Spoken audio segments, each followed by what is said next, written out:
Voilà, bonjour à tous et bienvenue sur les Chroniques du Bladage pour une nouvelle vidéo sur le P51D5.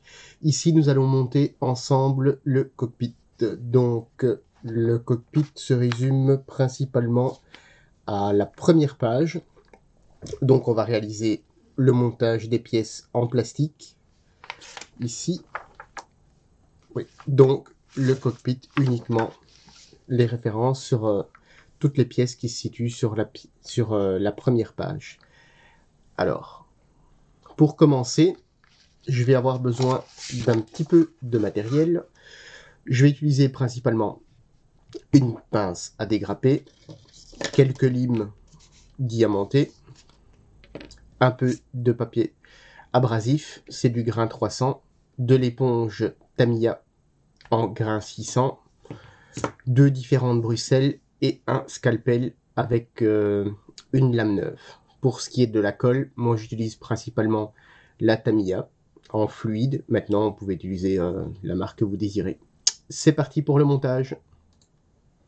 Alors, tout d'abord, moi pour m'y retrouver un petit peu dans les grappes, comme je mets un petit morceau de scotch et j'inscris au marqueur le numéro de la grappe. C'est toujours plus facile pour s'y retrouver. Alors, on va commencer avec la grappe H en pièce 31. Pour tout ce qui est du dégrappage, au niveau du dégrappage, j'essaye pas forcément d'aller au plus loin. La pince à dégrapper, elle a deux sens. La pièce toujours du côté plat. Ça vous évitera en fait de cogner la pièce avec le côté du rebord. Donc, on commence par dégrapper la première pièce. Vous voyez, je prends, hop, et voilà, c'est dégrappé. Je peux prendre appui sur un petit tapis de coupe, comme ceci.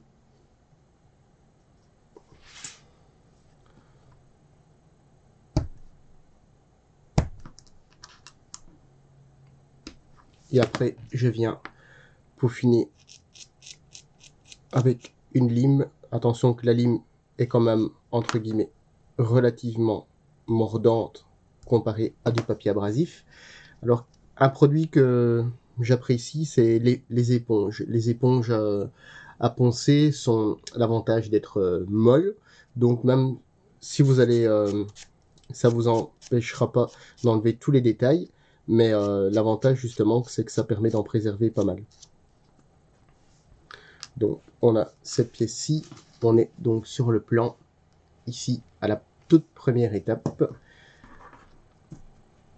Je vais remettre le tapis sur le côté. Donc, on est ici sur la première étape. On passe à la pièce H19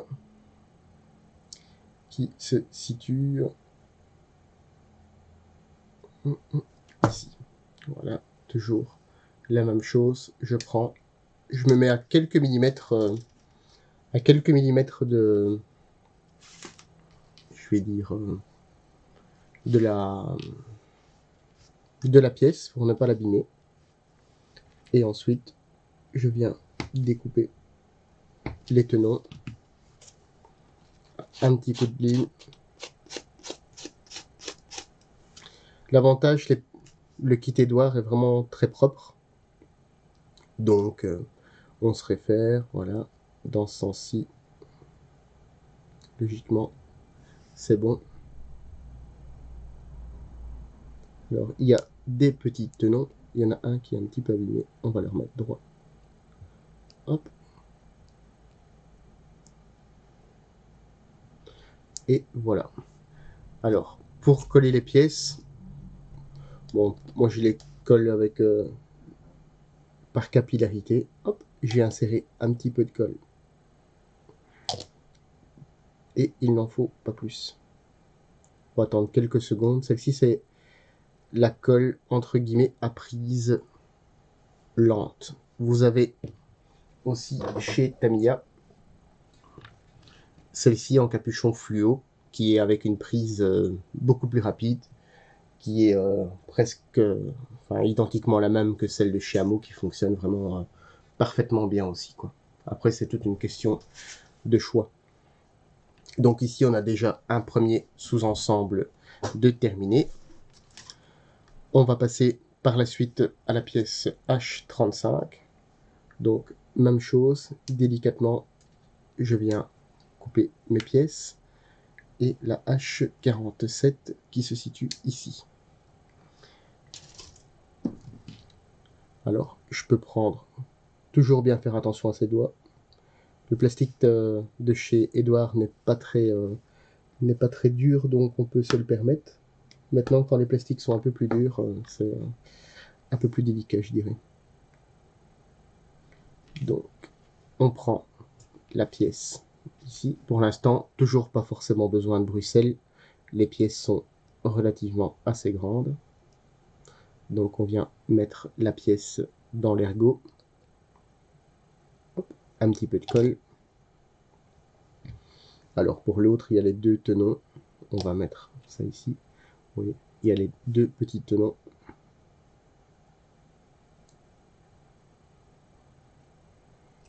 Oula. Voilà. Et je repositionne l'autre pièce. Et voilà. Notre siège est pour ainsi dire terminé, puisque les prochaines étapes sont la photo découpe et il manque les deux petits renforts qui sont en H2, H3, qui se situent ici.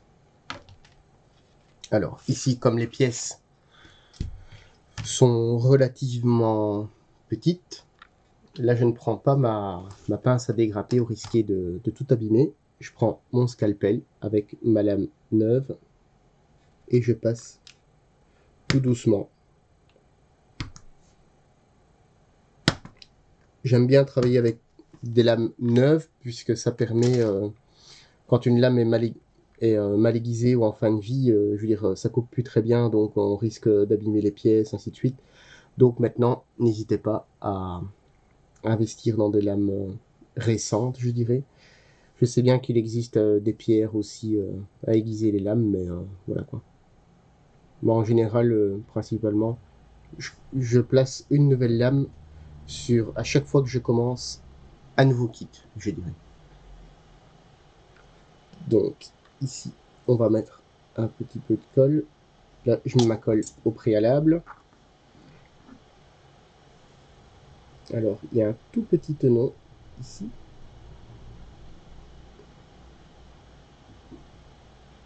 Voilà. Une fois que c'est positionné, je viens remettre un petit peu de colle.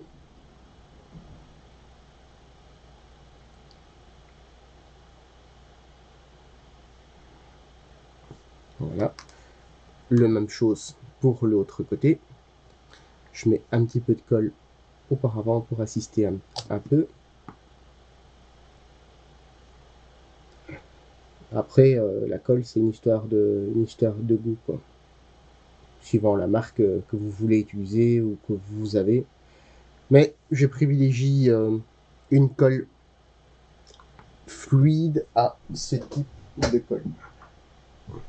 Avec ce type de colle, ça peut être bien, mais moi personnellement, je l'utilise pour coller de grosses pièces. Je n'utilise pas pour coller des petites pièces comme ça. Après, ça va vous faire des bavures dans tous les sens et votre pièce, elle sera pas propre. Vous allez avoir des traces de colle partout.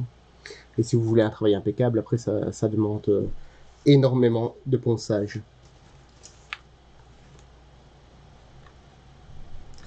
On passe ici à la seconde étape avec la pièce H34, donc tout le plancher, même chose.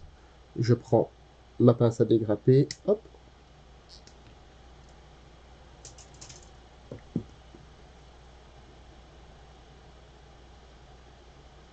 Ici, il y a une toute petite ligne. C'est même pas une ligne en fait, c'est juste le rebord du plastique. Voilà. Maintenant, moi j'aime bien pour m'assurer que toutes les pièces s'imbriquent par la suite, même qu'entre guillemets, c'est pas forcément nécessaire de tout poncer partout. Mais justement, comme ça vous évitera si jamais d'avoir des surprises lors de la fermeture du fuselage. Et même en faisant, comment dire, un très bon boulot de montage pour le cockpit, on peut quand même avoir des surprises lors du montage. Ici, il y a une petite pastille d'éjection sur le dessous qui va pas nous ennuyer, mais je l'enlève. Hop, voilà. Le siège, comme ici, on le disposera par la suite du fait que on doit faire la mise en peinture. Oh, il y a une petite pièce qui s'est même pas décollée, elle s'est détachée. Je pense que j'ai pas mis de colle en fait. Voilà. Donc, on peut mettre le manche à balai qui est en H25. Lui, on saura le peindre au pinceau. Même chose. Je prends, tac, ma colle, ma pince à dégrapper. J'enlève le petit morceau de tenon. Alors, pour les fines pièces en plastique, comme ici, je ne sais pas si on va la voir.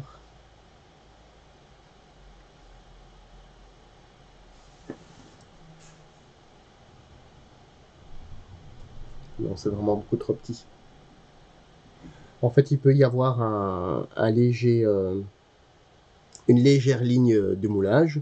Moi, je prends ma lame de scalpel et je viens gratter légèrement pour dire de l'effacer. Même chose de l'autre côté. Si vous ne voulez pas faire ça, l'avantage de l'éponge Tamiya, vous voyez, c'est qu'elle prend la forme de la pièce, tandis que le papier de verre, il reste beaucoup plus rigide, il reste droit, donc vous allez réussir à enlever la ligne de moulage, mais vous allez faire un plat dans votre pièce arrondie. L'avantage un petit peu de ces éponges. Alors elles existent en pas mal de... je pense que ça doit être du 180 au 3000, si je ne dis pas de bêtises, au niveau de la granulométrie du sable qui est dessus. Ça maintenant, à vous de voir si vous voulez tester. Si vous voulez tester, c'est un super produit, je vous le conseille. Et elles font plus ou moins, je dirais, une quinzaine de centimètres. Donc ça vous permet déjà de voir venir quelques montages avant de ne plus les utiliser.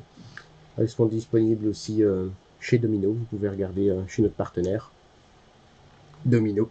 Ils ont toutes les références en stock, du moins jusque maintenant. H60. On va mettre le H60 qui est ici, même chose, hop, on coupe.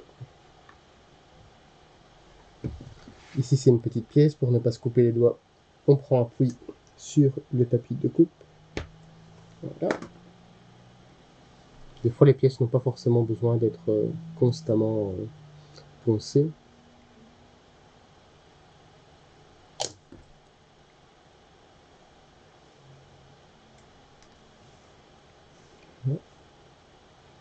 Toujours faire attention quand on utilise avec la pince, puisque les pièces ont tendance à s'envoler.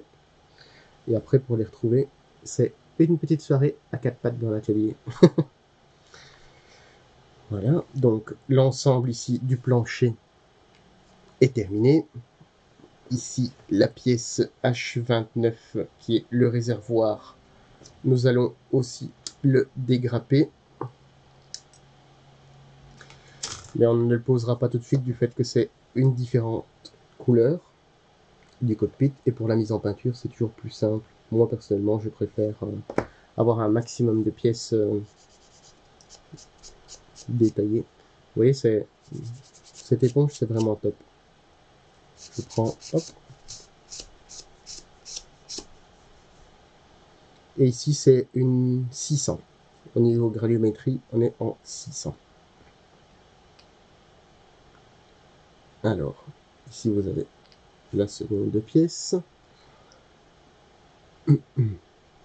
On a cette pièce-là qui est en H40, qui est ici. Alors, quand vous avez ce style de pièce, faut regarder pour... entre guillemets, il y a une pression qui se fait sur la pièce en plastique. Donc si par exemple vous allez dégrapper ce côté-ci en premier, ça va mettre de la pression sur l'autre côté et vous risquez de l'abîmer. Donc l'idéal, quand vous avez ce style de pièce, il faut réfléchir du côté où la grappe va au plus vite, pas se déformer, mais enfin, si réellement, entre guillemets, se déformer. Donc, se déformer dans le sens pour ne pas abîmer votre pièce. Donc ici, je vais commencer par ce côté-ci, puis ce côté-là. Je reprends le haut et je reprends cette partie-ci. Tandis que si j'aurais commencé, par exemple, sur la partie du bas, ça aurait écrasé de l'autre côté, ça aurait été...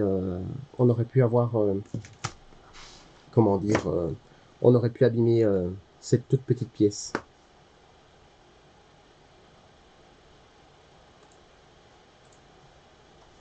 Qui est vraiment... Alors, ici, une pièce plate. Hop, je coupe directement sur mon tapis de coupe.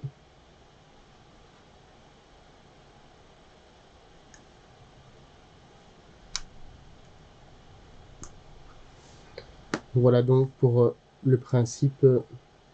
Et après, je viens gratter s'il a lieu.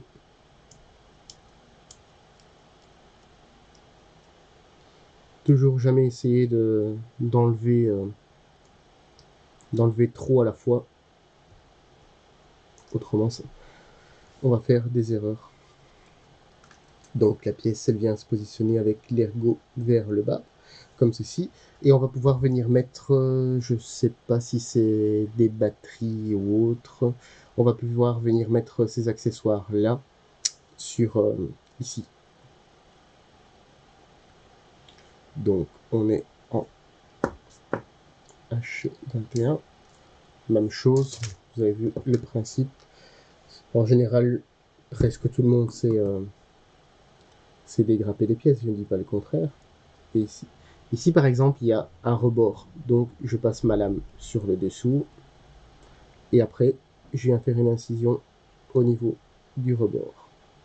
Et comme ça, je garde la moulure. Je passe un petit peu d'éponge Tamiya pour amincir tout ça. Alors, ici, on reprend, entre guillemets, vraiment les bases pour une personne qui aurait jamais fait une maquette ou autre, quoi. Ça peut être pas mal. Autrement, pour le dégrappage, c'est toujours, vous allez me dire, c'est toujours la même chose. Un peu de colle, tac, tac. Je prends ma Bruxelles.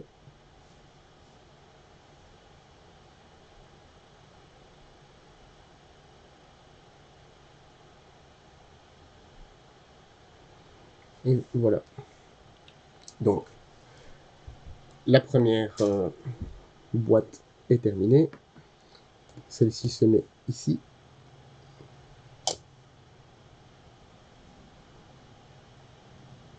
Vous voyez, tout s'imbrique vraiment parfaitement. Alors, il en a une petite autre, une H23 qui se situe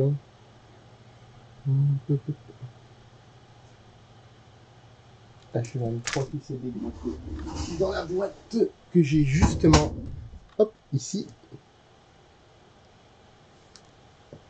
Voilà. Même chose. Là, le tenon est vraiment tout petit.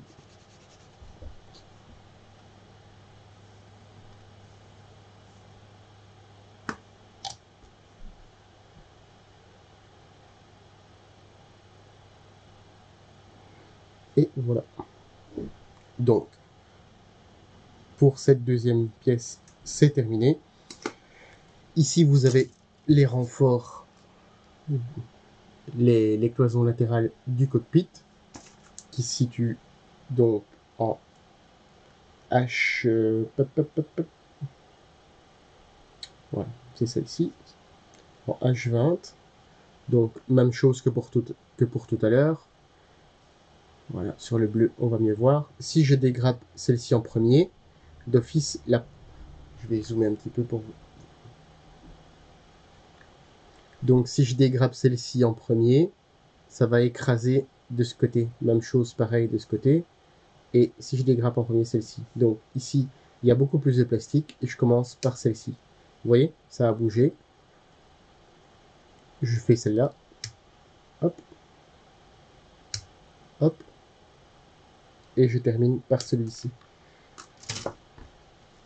Puisqu'en général, les pièces d'avion sont relativement fines, je dirais. Voire des fois très très fines. Donc même chose, on recommence. On enlève toutes les parties d'injection de la pièce.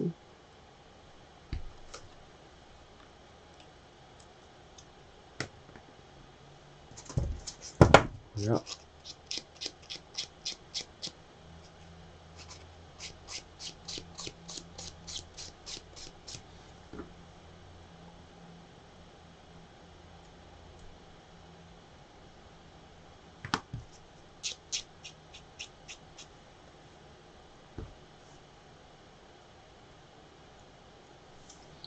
Voilà.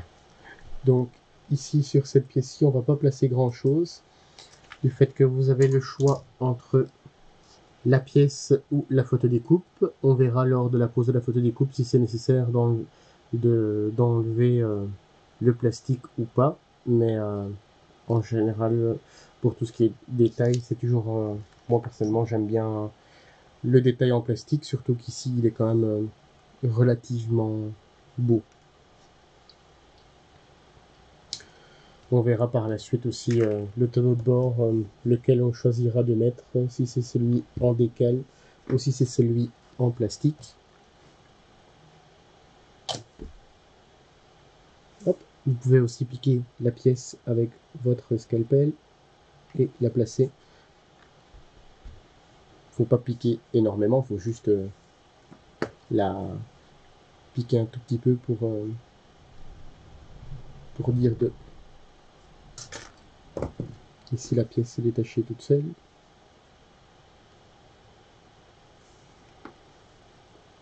Moi j'aime bien mettre ma colle avant, je mets ma colle avant. Et après, vous voyez, je prends ma pièce comme ceci et je regarde dans le sens où elle va.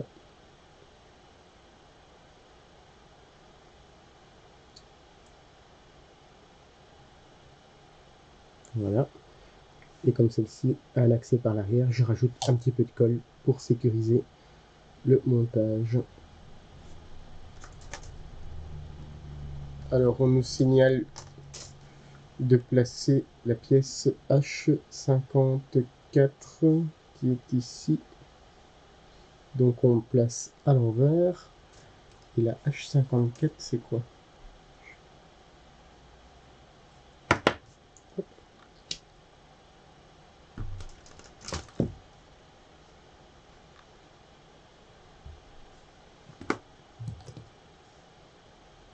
Voilà, donc je reprends ma petite pièce.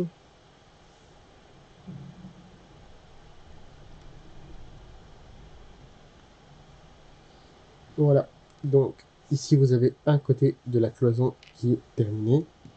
Bien sûr, dans le plan de montage, on nous propose de l'insérer directement dans le demi-fuselage, mais vous verrez lors de la mise en peinture que ce sera plus facile de le mettre en dehors. Ici donc pour la même chose pour le deuxième renfort, enfin la deuxième cloison du cockpit, c'est presque identiquement la même chose que le premier avec quelques pièces en photodécoupe que on verra si on choisira la pièce en photodécoupe ou de laisser le plastique. On peut déjà regarder la pièce qui est ici, donc même chose. C'est une pièce qui peut nécessiter des déformations. Donc je prends ma grappe, hop, hop, et voici. Vous allez voir à la longue de montée, ça va vous sembler, entre guillemets, normal de voir quel est le point de, entre guillemets, de rupture. C'est vraiment ça en fait, c'est un point de rupture du fait que le plastique est très fin à certains endroits, c'est où justement il ne faut pas trop chipoter. Alors ici on nous demande de placer la pièce H54 et en fait c'est la dernière qui compose le cockpit, puisque après tout doit être assemblé. Et la pièce H54 se positionne ici. Pas faire de bêtises, surtout qu'on me regarde. Et voilà, vous voyez, je me sers quand même pas mal ici de la pointe de scalpel qui à mon sens aussi une bonne utilisation. Alors, pour le cockpit, donc vous voyez, le cockpit n'est pas fait de la moitié de la boîte. Il y a encore quelques petites pièces à ajouter, mais rien d'extraordinaire. Donc on aura mis tout ça. Donc ça c'est les pièces principales qui composent notre cockpit. Alors pour la prochaine vidéo qui sera donc destinée à la mise en peinture du cockpit et de l'intérieur du fuselage, du fait qu'il y aura la même couleur qui va se refaire en même temps, donc autant le faire en même temps, ça nous évitera de repeindre encore une fois, même si je le fais hors caméra, c'est un peu une bêtise. Pour positionner les pièces, pour les mises en peinture, moi j'utilise des petits bâtonnets, style bâtonnet de glace, vous voyez, ils ont déjà servi, avec au bout de la pâte à fixe. La pâte à fixe, c'est ça. Vous pouvez en trouver aussi chez notre partenaire Domino, je pense que ils ont de la Blue Tack, c'est identiquement la même chose, donc c'est une petite pâte qui permet de poser, repositionner. Moi ça fait déjà pas mal de fois que je les utilise, et vous voyez, je prends ma pièce, je viens hop, la presser légèrement, et en fait, comme ça, ma pièce est sur un support pour moi pouvoir le peindre plus facilement, et surtout de ne pas en avoir partout. Pour les pièces plus grandes, ça fonctionne aussi, vous voyez, et comme ceci, à chaque fois en fait. C'est je regarde un petit peu ce que j'ai. Hop. L'avantage c'est que c'est réutilisable. Je dirais pas à l'infini, mais presque. On sait vraiment utiliser et réutiliser, je dirais une bonne dizaine de fois en fait, facilement. Et après vous pouvez entre guillemets peut-être même reprendre tout ce qui traîne un peu sur les bâtonnets et en refaire d'autres. Pour ici, par exemple, vous voyez, j'ai coupé mon bâtonnet, je pense, ouais, voilà, hop, ça passe, j'appuie, donc voilà. Ici, on a toutes nos pièces qui sont préparées pour la première c'est celle-ci. La deuxième séquence vidéo qui constituera la mise en peinture du cockpit. Je préparerai les pièces du demi-fuselage. Il y a vraiment qu'à les dégrapper, donc on peut le faire hors caméra. Il n'y a rien d'extraordinaire pour ça. Donc voilà, je vous dis à très bientôt. J'espère que cette première vidéo vous aura plu sur le montage pas à pas du Mustang P51D de chez Edouard. Cette vidéo est destinée à un public un peu plus débutant, je dirais. C'est le but. Et si jamais tous les produits que j'utilise ainsi que le kit est disponible chez notre partenaire Domino. Je vous dis à très bientôt pour une prochaine vidéo sur les chroniques du blindage.